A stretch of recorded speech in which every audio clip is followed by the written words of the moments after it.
What's going on, Drew? Good to see you, man.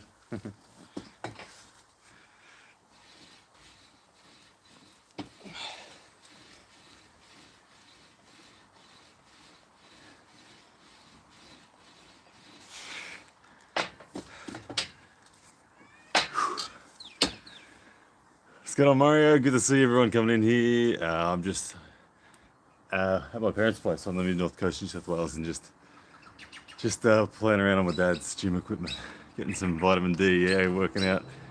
Roger, what's going on? Are you on a Ozempic? Look thin jowled, yeah. Now that the beard's gone, the double chin's gone. You got too used to the bloated me, Roger. Yeah, Mario. I'm gonna be catching up with Mario on Thursday night. We're gonna be doing a gym session with him, Lachlan Carpenter, and also then Saturday we'll be gripping up with Mario in the Sydney club. So that should be good. Looking forward to that. The weather is nice today. It's like I love. This is my favorite type of weather in Australia when it's the middle of winter. So it's only like 17 to 20 degrees maybe Celsius, but it's beautiful and sunny.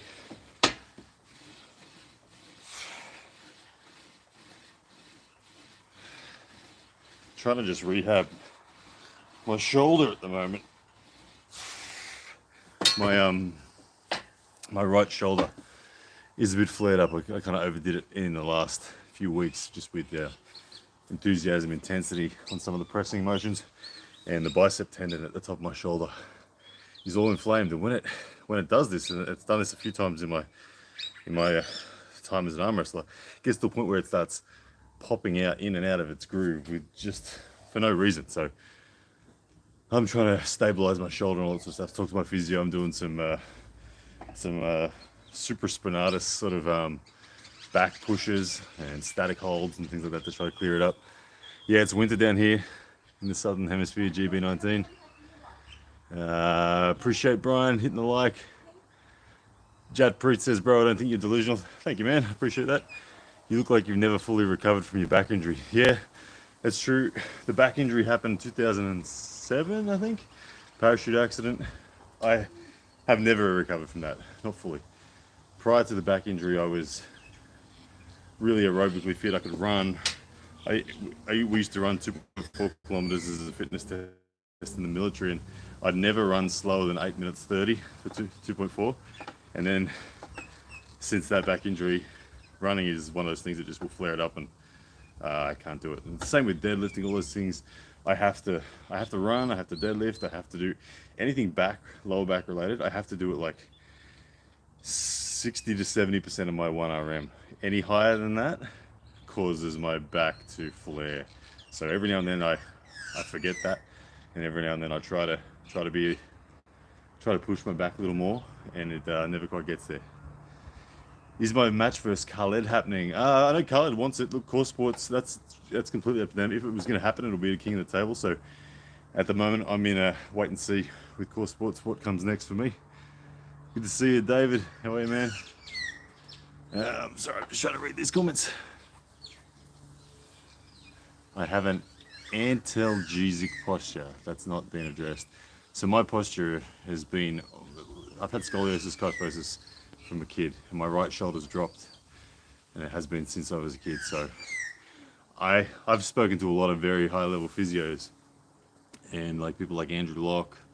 I say, look, you don't think you have to try to correct your scoliosis. Like my spine is, I have wedge shaped spine. My kyphosis, I've had chiropractors say to me after looking at x-rays, you'll never correct that. Unless surgery, you're not going to correct the shape of your bones and the curvature of your spine. No amount of chiropractic or physio is going to get rid of the kyphosis. So I learned to live with it and learned to be strong around it. And yeah, that's what we do.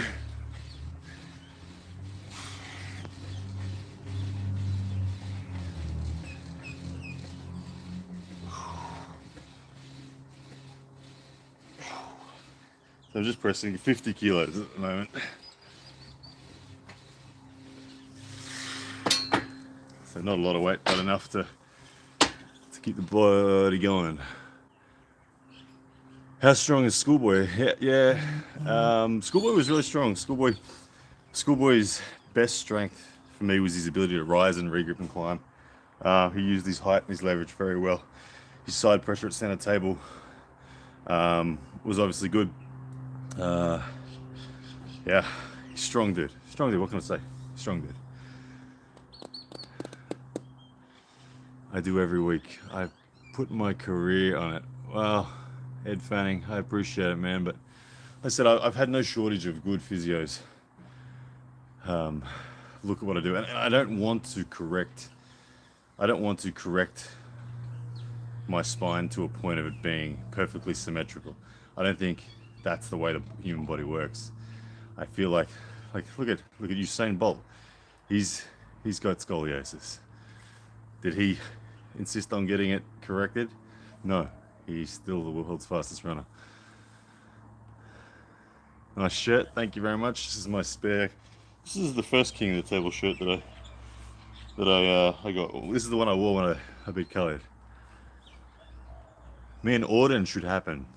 Yeah, I think Auden is clearly one of those guys that's on a trajectory. Naturally, he's a young man, so he's still growing very quickly. He's a tall man, so he's got great leverage. He's Devon's son, so he's got no better guidance, and he's got all the opportunity. I think as I'm losing weight, it could be a very, very good balance match. Like, I wouldn't surprise me if Auden and I did face on the table someday. I think that he, I mean, he's taller than me, he's got a bigger hand than me, longer arm than me. It would be a very interesting battle. I think both of us can play a very technical game. I would like to face Auden. Yeah, I would. I think it'd be cool. Looking way healthier, bro. Thank you very much, man. I'm not sure if it's my parents' scales are different to mine, but or that in the last 48 hours I'm eating. I'm a guest here at my parents' place. So I'm naturally eating what they're giving me. So my mum loves to cook and gives me food that has more carbohydrates than I'd normally eat. But my weight is closer to 100 kilos at the moment than it was. I was 99.2 2 days ago back at my house. So I think a few extra carbs in my diet at the moment has bumped me back up to 100. But yeah, the trajectory is to lean up. Essentially eating high protein diet and avoiding all refined sugars. You cannot be as strong as you should be with your spine like that, especially when it can't be fixed. You know, talking more about spine, my kyphosis, I'll give you an example of a genetic advantage that my kyphosis gives. So as my kyphosis is set, my shoulders are very forward, very round. Okay, I can develop more pec strength and yet still have the ability to cross the center line with my elbow because of how forward my shoulders are. Like it's very difficult for me to get pecs forward of my shoulders. Where someone like a big bencher, Mate Urangi Morris, he tries to bring his elbow across the center line. He can't even get it to there. He's stuck out here because his pecs are so big. So there's a genetic advantage. I can develop pec strength, but still get right across the center line with my elbow without any impediment there. So don't always think that a linear spine, a linear, perfect, symmetrical skeleton is the best for a specific strength or a specific sport. I am who I am in terms of my anatomy, and I think it's an uphill battle to try to change my spine and change my anatomy. Stay healthy, stay injury free. Yes, that is a big priority, but I accept the spine I've got, and I'm just gonna get stronger at it. Who wins between Rickard and Hutchings? Rickard and Hutchings is that's a great match. I think Rickard and Hutchings is a balanced match. That shows you how much I respect Rickard. I believe Rickard has gone well past me. Like the gap between myself and Rickard now is I can't even actually comprehend where his level's at. I can't stretch. I can't move him from center. He feels like I'm arm wrestling a steel pole. Rickard's too strong everywhere for me. When I compare to say Lachlan is also too strong for me, but it's not a steel pole. It's like, okay, it's right there. It's just over the hill. I can feel where the lanes are on Lachlan. And so I personally rank Rickard number one in Australia. And I have no doubts on that in my mind. I expect Lachlan to disagree. Obviously, naturally, he is always going to back himself, and I know that he has one lane still of hope if he can get it there, but I don't think he can get it there. I think Rickard stomps Lachlan outside of straps. Lachlan has not been able to do anything to Rickard out of straps in a long time. So if Rickard lets Lachlan get to the straps, there's one lane of hope, maybe, for Lachlan. But if it's a slightly loose strap, Rickard murders him. So I think Rickard is number one, and obviously Todd Hutchins and Lachlan. Todd is ahead of Lachlan. We've seen that, but the gap isn't that huge. I think Rickard would do wonderfully well against Todd. And look, that'd be a phenomenal opening match for him. I don't know if he'd ever get given that as an opening match. It's probably too much pressure on the young man, but that shows you what I think of him. He's just turned 21. You'll see big things from Rickard, and he will get a debut match this year, I assure you. All right, try to read some comments.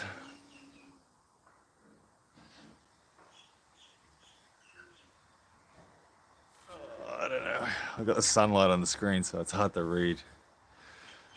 Ed Fanning, also your body fat is way too high to compete at the level you're expecting to. Yeah. I'm not sure if you follow me, man, but I'm always getting stronger, and now I'm currently getting leaner too. What else have we got? Sorry. Some weird questions going on there now. I don't know what everyone's talking about. If Rickard's natural, we should all quit. And yeah, that's the thing is, guys, he's 100% natural, and I say that with absolute confidence. I'd testify in court based on what I know of the man and his integrity and the conversations I've had with him. There's zero reason for me to doubt that the man is natural. Good to see you, Connor Matthews. Thanks for joining in, man. My house is beautiful, by the way. Thank you. This is my parents' place. Look at the garden. My dad's garden is amazing. You can, if the apocalypse happened, they could survive off this garden alone. There's that much food being produced in this backyard. And then my dad and my son are out fishing at the moment for the second day in a row. How important is chest for side pressure in your opinion? I think side pressure. Let me just do a few reps and then I'll answer.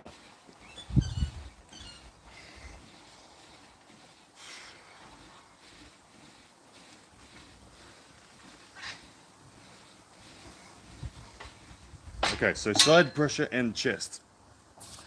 I think what matters most in respect to side pressure is actually first of all the ability to supinate or pronate against, in a hard counter sense, against what your opponent's doing. If your opponent's pronating, you need supination. If your opponent's hooking you, you need pronation. Those two abilities, that or that, will translate to bigger side pressure than anything else. Having strong that, where it's strong enough to overcome what your opponent's trying to do in their hand. To your opponent, that'll feel like big side pressure. Now, if all things are equal there and you just kind of get locked up, the next most important thing is your elbow. Deep through your elbow, not just the connections of the common flexors, but deep through your elbow and your brachialis, okay? When I train side pressure and I get on a cable, I couldn't even tell you which connection's actually hurting the most, but I will get a deep elbow throb as I'm approaching my maximum capabilities in side pressure. So your elbow, second most critical thing. Then your shoulder, your ability. A lot of the time in side pressure, if your hand's equal and your elbow's equal, you then get into a internal rotation lock through your shoulder in your joints, and this is why you will develop shoulder pain and why you've got to do external rotations and things like that, because when you get to that internal rotation lock through your shoulder, your elbow and your hand are all locked up. Now you've got three joints involved in side pressure. Now that is how people like Todd Hutchins impart side pressure. Todd's not imparting side pressure with his pec very much at all. He's hand, wrist, elbow, and shoulder, and he'll lock like that. That's how I do a lot of my side pressure too. So For joint-based arm wrestlers, pecs don't really get actively involved in the red line side pressure. That said, at center table, you can, if you're a muscular style arm wrestler rather than a joint style arm wrestler, your pecs are definitely going to be part of the reason. But if you're using muscle to win the side pressure lane, it's more now wrist flexion, bicep, and pec. Those things will separate your opponent and subsequently take control of side pressure. So side pressure in a direct sense is relevant to your joints. Side pressure in a denial of access to your opponent's power is coming from pec, bicep, brachialis, forearm, etc. So strength is never a weakness. Always know that strength is never a weakness. So I would never encourage you to neglect your chest, but just be aware of its value. Now, remember, the closer you are to your fingertip, the more important things here. And then if all things are even, you go down the chain and go down the chain and go down the chain. Eventually, something is going to be either superior or inferior to your opponent, and that will dictate, in a strength sense, assuming you move well, that will dictate who is the winner or loser. All right, let's have a look at the comments again. Oh, it's hard to read with the sunlight. I do apologise. Can you name anyone in Australia who would kill it in arm wrestling if they took to the sport? Yeah. Tom Haviland. Tom Haviland lives about an hour away from me. He's potentially the strongest human alive, Tom Haviland. Joe Rogan's talked about him, and the world's just discovered him in the last 12 months. Tom Haviland, I think he's 6'9", a lean 150, 160 kilos, like shredded. And if you look at his lifts are off the charts. Mitchell Hooper, world's strongest man, Canadian. Mitchell Hooper tried to do Tom's lifts, and he could do about 70% of what Tom could do.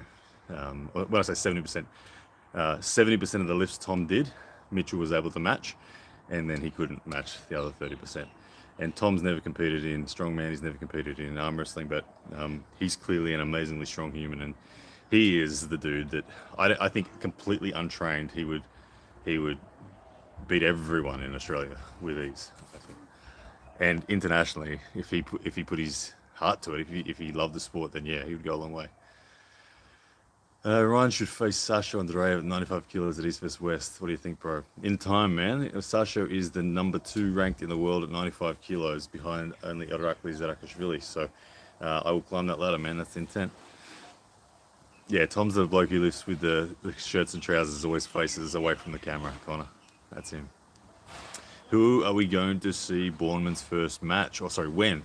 Yes, look, I can't give away anything. Nothing is mine to share, but all I will say is you will see Rickard Bourneman on the big stage this year, and that's all I'll say.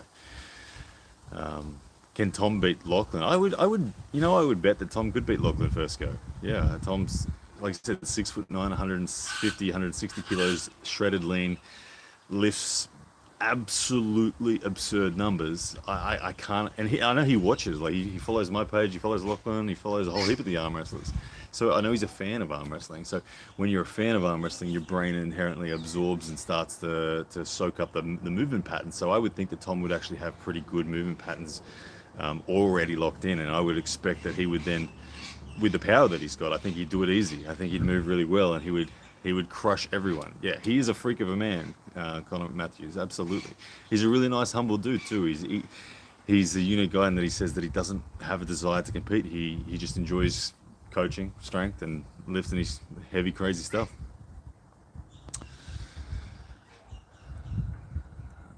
What else we got?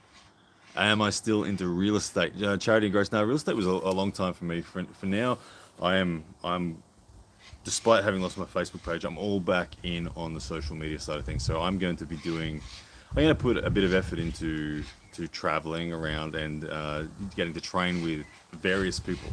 I love to do gym sessions with them. I love to do grip up with them, and love to do a podcast with them.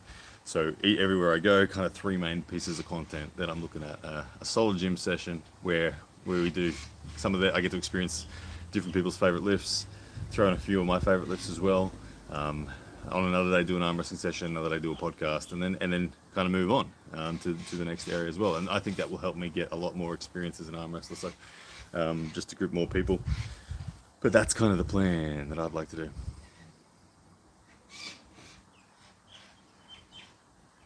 I should compete against Tom Holland. Yeah, look, I love Tom Holland. Tom Holland is a fantastic armor wrestler. I'm one of his biggest supporters and biggest fans. I have trained with Tom, and it was just prior to my match with Bogdan Stoiker, about the week, 5 days before, actually, I was ripping up with Tom, and Tom and I would be very, very interesting. I know Tom, I've seen him do some phenomenal things. I know Tom just lost to Beck Song Yul, but I think Tom was not in his best condition, is my gut feel. But Beck Song Yul was amazing, but Tom was unable to beat him. I did beat Beck Song Yul, but I would genuinely love to pull Tom, especially as I come down in weight. I think Tom and I would be fantastic. If I get around that 90 kilos mark, Tom Holland, let's do it. Will Rickard cut weight or do the opens? I think you will see Rickard debut in the 115 kilo category. Rickard walks around at the moment at about 120, but he's confident that he can lean up very efficiently and pull at the 115 class. I think that's where you'll see him. I think that Rickard will come storming into the 115 class. I think you'll see him kick down the 115 class door rapidly. Um, Obviously, he's a young man. Obviously, don't want to put too much pressure on him. Obviously, we don't want to cut his journey short either. We don't want to take away the most enjoyable part about the arm wrestling journey is climbing the ladder. So we don't want to take that away from Rickard. We want to give him the time, the opportunity to pull. But we also want him to have the opportunity to declare to the world that he's here. So I think that the 115 class is where he'll start. He's got a frame and the potential to be a super. Like I said, he's a natural guy. He's only 21 years old, and he's already as big and as strong as he is. And I train with him once a week, and it feels like he gets stronger every week. It's like it's amazing. He's leveling up so fast because he's still going through newcomer conditioning. You got to recognize, guys, that he's only really been pulling for 2 years. 2 years ago, in his first match ever, he pulled Terence Opperman over in South Africa. Think about that, guys. The literal first match 2 years ago, pulled Terence Opperman and got in a war with Terence as a as an utter novice. Um, but then a whole heap of time went by. Then he came to Australia, so he's been training in Australia for a little bit, like I think just short of a year and a half since he first touched down here, training with Lachlan and myself and Marcus, and he's still going through newcomer pain. So there's still so much upside. But once he's through that newcomer pain and once the brachialis condition, the elbows condition, um, crazy. So his potential is still rising very, very, very rapidly. Yeah, Rickard will make it to the top of the sport. I'm a believer. I call him. He's the one. he's the Neo of. He's the Neo of arm wrestling out of this region of the world. I think he's got all of the right characteristics, and so it's just time, patience, and I know he has the heart and the passion to do it, and I know that strength is in his DNA.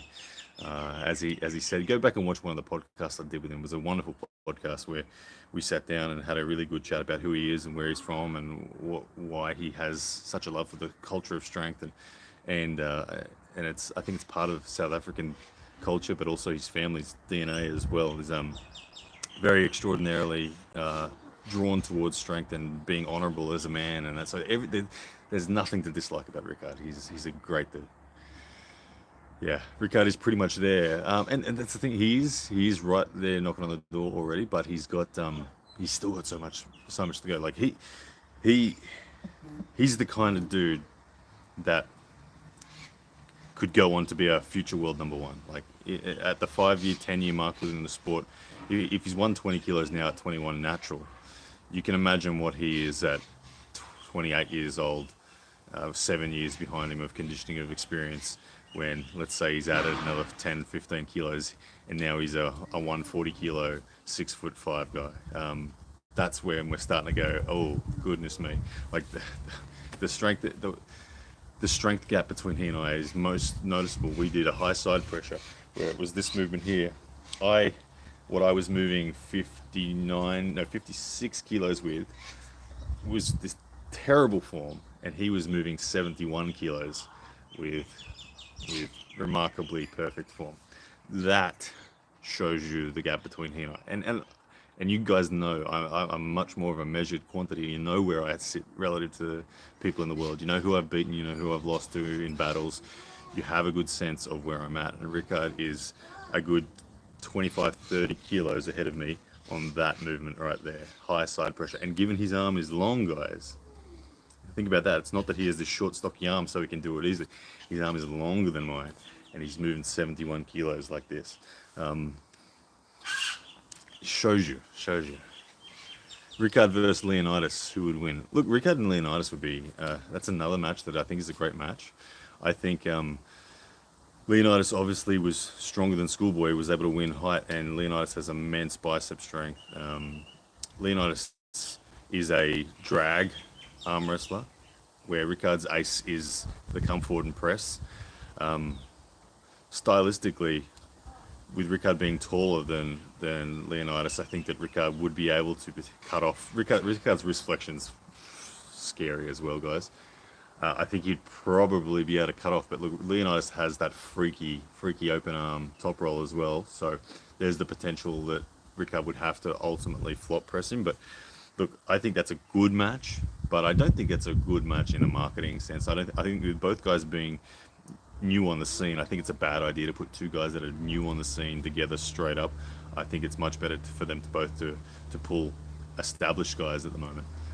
But like, if Rickard was to face Schoolboy, I think Rickard would destroy Schoolboy. Having felt what I felt, Rickard, like, I think Schoolboy would not be able to prevent Rickard from coming forward, not even close. And I don't think Schoolboy. I felt Schoolboy's hook. I don't think Schoolboy has even 70% of Rickard's hook.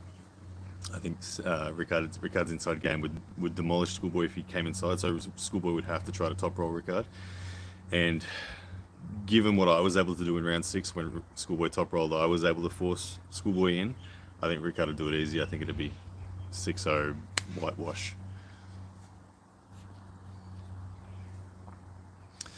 All right, let's read the comments a little bit more. Ryan, how important is pronation and rise in full King's move position? So full King's move position, so we're talking legal King's move. So we're talking humerus is above the table, still on a positive angle. Pronation and rise. So you rise at every opportunity. You're always rising. Every time there's a moment, you need to rise. But rise isn't the thing that will stop your opponent pinning you. Pronation and actually drag and being able to maintain back pressure with rise through your thumb, that will stop someone from pinning you. And then as soon as they retreat, that's when you actually rise with your knuckles. So that was what I couldn't do against Schoolboy. I could get the stop, but he never gave me the chance to rise through my knuckles and get a superior grip. His back pressure and his rise was too good. Do I actually believe Khaled doesn't lift? Does he have the greatest natural strength of all time? No. Look, that I don't know how that story ever really came to exist. Khaled lifts, guys. Khaled's always been a strength athlete. Khaled is, even just because he hasn't been in a formalized gym, it doesn't mean that he wasn't training. Khaled is an absolute monster. He trains all the time. He's very strong. His hand, if you were to chop my hand off and chop Khaled's hand off and weigh them on the scales, his hand is twice mine. He's very genetically gifted towards anything to do with that hand because his hand is so big and his hand is so strong. But for everyone who says Khaled doesn't train or never trained or didn't train, it's completely wrong. Rickard versus Dennis in the shape right now. Who would win? Rickard would win center, but Dennis's King's move would probably give Rickard some problems to finish. I have to say Dennis would win because of his table IQ and experience and how nervous Rickard would be. But who would win center? Rickard would win center. Absolutely. But look, these are all matches that we get to imagine and someday see. I reckon. I think that will happen one day. Heta Morris couldn't top roll Bowen. Schoolboy most likely could. Yeah, Heta Morris got flattened by Schoolboy. That's like, if anyone always wants to draw parallels and say who's number one in Australia, and people who say Lachlan is still number one, go and have a look at how Lachlan beats Heta Morris, and go and have a look how Rickard beat Heta Morris. Very, very, very different. Heta Morris couldn't do anything to Rickard. It was over in 1 second. And yeah, Heta Morris is a strong human, guys. Okay. How would Mario do against Baeksong Yeol in a 5 round super match? I absolutely love Mario versus Baeksong Yeol. Great match. Great match. Those guys are similar weight. Baeksong Yeol, he was 103 kilos when he faced me. Um, and I think he can get down to 95 kilos if he wants to, which is exactly in that Mario range. Mario and Bex Songyo would be outstanding. Mario has a tendency, he's developed into a bit more of a hook pull than a top roller, but he can top roll. Beck Song Yul is the opposite. He's a mega inside puller. He'll even pull with his wrist back. That's a match I'd love to see. I think both those guys have matches booked again against different people, but Mario and Beck Song Yul, yes, yes, yes, yes. Do you and Lachlan have plans for your next matches? Yes, my next match, my next international match is booked and confirmed, but not yet announced. You will hear about that soon. My next actual match is here in Australia, August 3rd against Brett Coots. So Brett beat me in the AWE Grand Prix in the tournament. I think that he and I are a great match. I've wanted a super match with him for a long time. He's wanted a super match with me for a long time, and he messaged me the other day saying, "Hey, let's do it." And I'm like, "Okay, let's lock it in." So Brett and I will face, and Brett is probably the strongest, slow-moving defensive hooker in Australia. There's not an attacking bone in his body. He's just all catch and hold. So he presents a problem for me if I get into a hook with him, and if I don't have mega superior rotation, there's no way I can last. But I have the opportunity for a fast top roll. I have the opportunity for a king's move. I have a few opportunities. I think Brett and I will have a really gnarly super match. So August 3rd, that's going to happen. It'll be right here on my channel. That's where it'll be released. So I hope you guys enjoy that one when it comes up.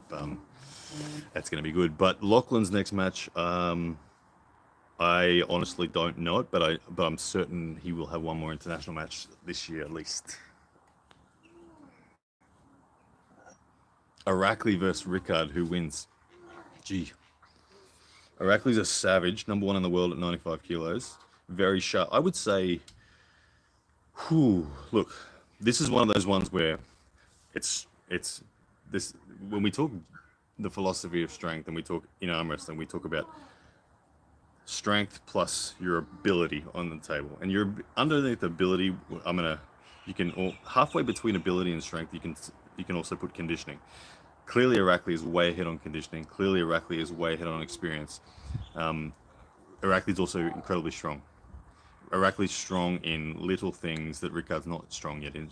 Arakli's strong in movements like this, like ulnar deviation and tiny little movements that will combine with speed and that take a lot of people's wrists.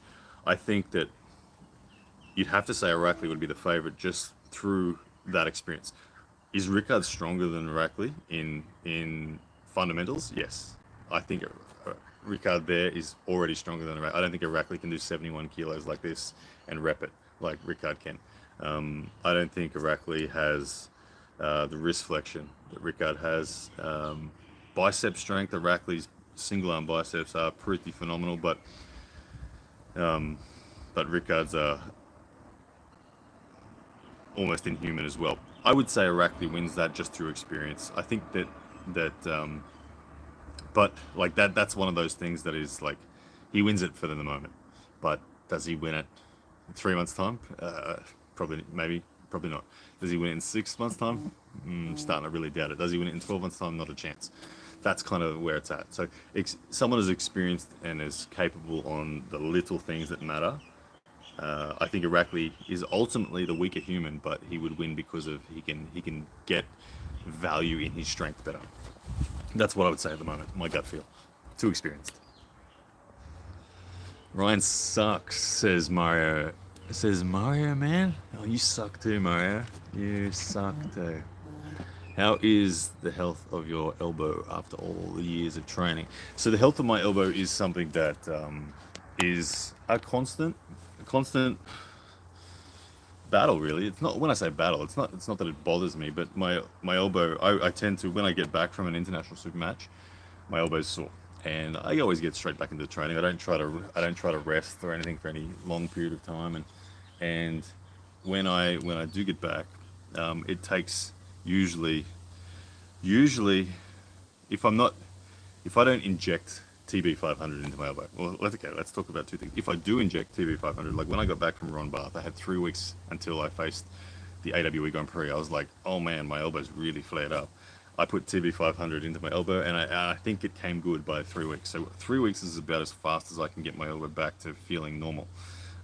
If I don't put something like TB500 into my elbow, then it takes maybe a month and a half, 2 months before my elbow feels like it's pain free, and that's is if I am focusing on linear movements in the gym.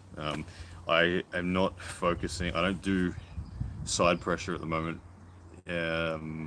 much in training because I have so many matches in the year, and if I do that side pressure training, I don't recover quickly enough for my next match. So my next match, August 3rd, like at the moment, my elbow is sore. My elbow is still sore from schoolboy and the training that I've been doing since. My wrist is coming good. The metacarpals in the back of my hand were really kind of twisted and sprained after schoolboy. That's I feel like my hand is now sort of 90% back. My elbow is maybe 80% back. But at the moment, my shoulder is actually the most painful thing. But I think that I've done that by being too enthusiastic in the gym in my fundamental lifts lately. I've changed to power-based training rather than slow and controlled, and I've been really enjoying throwing numbers around and setting PRs. So I've set a few too many volume PRs, and my shoulder sore. So my physio's got me doing some rehab on that and toned me down for a week. But I'm hoping I'll be ready to train with Mario this weekend coming up. Mario Timbakis and Lachlan Carpenter. So that's how long it takes me to recover. I don't think it ever will stop. I think that many years ago I asked Devon a similar question, and he said to me, even after all the decades he's been arm wrestling, that when he has a red line match, yeah, he gets stretched and he's sore for a while. All right.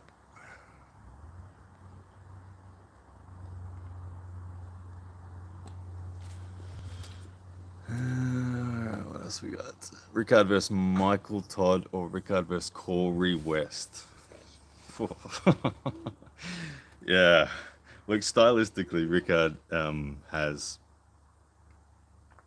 his ace is his press, but he can drop into a hook and go sideways immensely. He also is very natural at the top roll too, so he has a lot of options. Both those matches, those dudes are very, very strong humans. Look, I do think that Rickard against Michael would be a fascinating match. I watched Michael against Lars. He looked awesome, but I think that Michael and Rickard are about a similar level right now, I would guess. So again, experience though for Michael is a huge thing, and you have to say at this stage, Michael, until we see Rickard actually on the big stage performing under pressure, and that I'm going to keep leaning towards all these experienced guys. But strength-wise, power-wise, Rickard is there. There's no denying that in my eyes. He's there. It's just he needs the experience. So we can't rush him into all these matches as much as we'd like to kind of imagine it. It's not good for him. So he'll get his debut this year, and it will be against the name you all know, and it'll be a crazy debut to come in at such a high level. It'll be crazy. So it's all wait and see. Rickard will have a big channel in a few years' time. He will. Get on him now. Buy him. He's Bitcoin. He's the Bitcoin of arm wrestling. So you can say you were one of the first subscribers. I think he's got.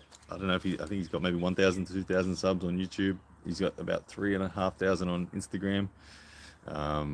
Get him on Facebook as well. He's there on Facebook. But yeah, he's gonna go a long way. What else we got? Ryan versus Charles Puri. Yeah, I've pulled Charles a bunch of times. Charles is a great puller. I haven't lost to him, but he's always close. He's always right nipping on my heels. So always good time for Charles. Do I think Devon's pronation lift hits back pressure as good as Ermi's type back pressure? Very different. very different. Ermi's style back pressure is much more brachialis bicep and brachioradialis driven, where Devon's is much more pronation driven. So they're two very different applications of back pressure. Ryan, what was yours and Lachlan's all-time max body weight? My all-time max body weight, naked in the morning, has been like 108, and Lachlan's I think has been 120.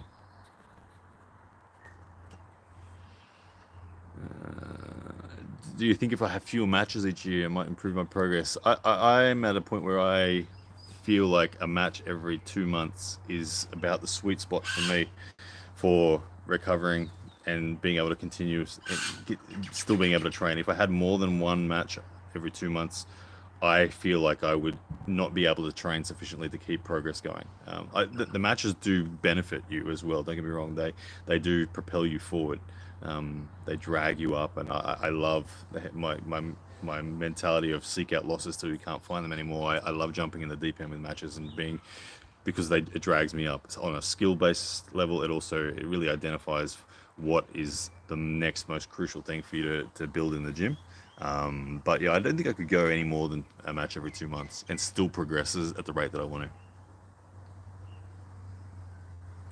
A few people a bit late in here asking same sort of Rickard questions. Who's stronger, Rickard or Schoolboy?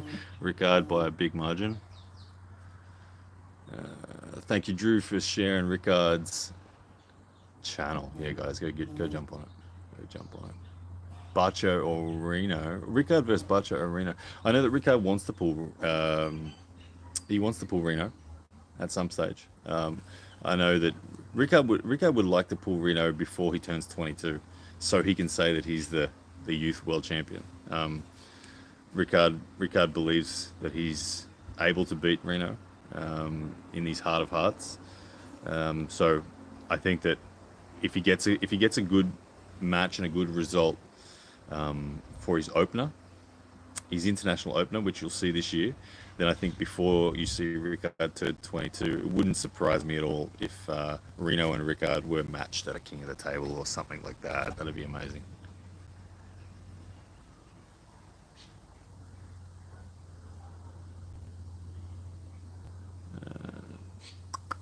Not sure if he's playing with the rugby in terms of trajectory. In that, I don't think he's said goodbye to that, but he's in love with arm wrestling, very much so. Sanders versus Rickard. Rickard stomps him. Rickard would stomp Sanders, in my opinion. I say that because Sanders is only, when we saw him against Lachlan. Yes, he beat Lachlan, but it wasn't. The power gap didn't look big enough for me to see Sanders being able to beat Rickard. I think that I don't think Sanders could hook Rickard, and I don't think Sanders could top Rickard. I think Rickard would force Sanders' top roll in and just press it to the pad.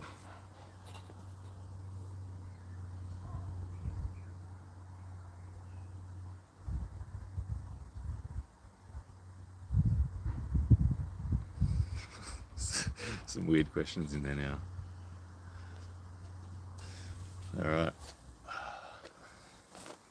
How long have we been live for? 44 minutes. Good stuff. My dad and Bradley will be getting back from their fishing trip soon. Yeah. What else we got? It's usually hard to hit back pressure lifts after riser training. Which is more important?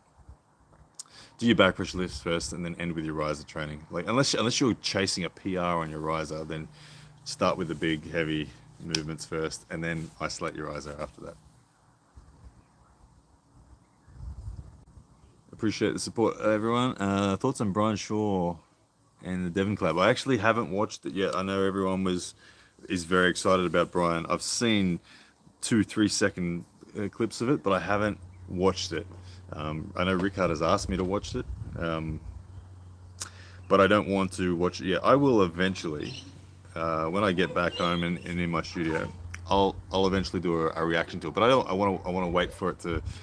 I want to wait for all of the kind of hype around that video to be done, and then I'll do an analysis of it and look at it from the perspective of whether I think Brian can become a great arm wrestler or not. Clearly, he has a lot of strength. He has very interesting distribution of strength. He's got way more tricep strength than he does bicep strength relative to other arm wrestlers. But and things like that will dictate where his opportunities lie. But does he love the sport enough to actually want to become something good? Maybe. He's obviously tempted, but that time will tell. Much like Larry was in a similar situation where we're like, oh, this new guy, super strong, does he love it enough? He proved that he did love it enough, but now he's kind of done. So to become truly amazing at the sport, you do need to love it, and like long-term love it. So that's probably the biggest thing. But yeah, I will have a look at that video at some stage, and I'll do a bit of a reaction analysis to it, but I won't watch it at all until then, because when I do see it, I want it to be the first time I'm watching it.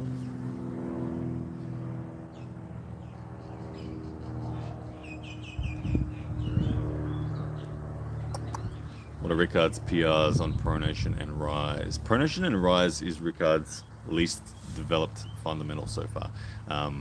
Side pressure and wrist flexion are his biggest two. His wrist flexion is out of this world. On that wrist flexion pulley machine, that kind of Ivan Matashenko one, Rickard's able to move like 115 kilos with a fat grip, where Lachlan can move 90 kilos, to give you some perspective. So his wrist flexion is his main thing, but his pronation and his wrist stability is not there yet. Like, it's behind mine. My pronation, my isolated pronation, isolated wrist rise is better than Rickard's at the moment. But that's because he's so new. That's my best, and I've been focusing on that for near 11 years. So his wrist isn't as stable as mine in a rising sense. But he makes up for it by just having such a commanding long arm, huge bicep strength, and wrist flexion to just utterly crush you. So when you feel his rise, and then you go to challenge his fingers, and he just says nope, it's such an intimidating feeling. Like, yeah, I can't fathom what it would take to open up Rickard's hands at the moment.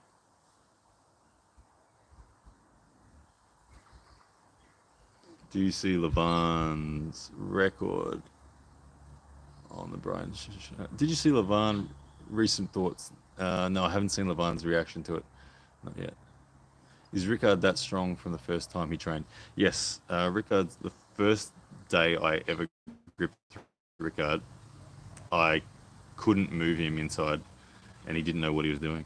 The best evidence of Rickard's start point was when he was an absolute complete novice, had never put his arm on a table before. He entered a tournament in South Africa, and his round one match was against Terence Opperman, and he almost pressed through Terence Opperman. Terence hit off the go, Rickard caught him, held him in a hook. Terence came forward and tried to hook himself, and then Rickard pulled center back off him, went to press Terence. Terence held on desperately and ended up then can opening and top rolling Rickard. But that was his very, very, very first match ever. So to understand that, you've got to understand who Terence Opperman is. Terence Opperman's one of the guys that's been at the elite level for a very, very long time. He's had super matches with John Brzenk, for example.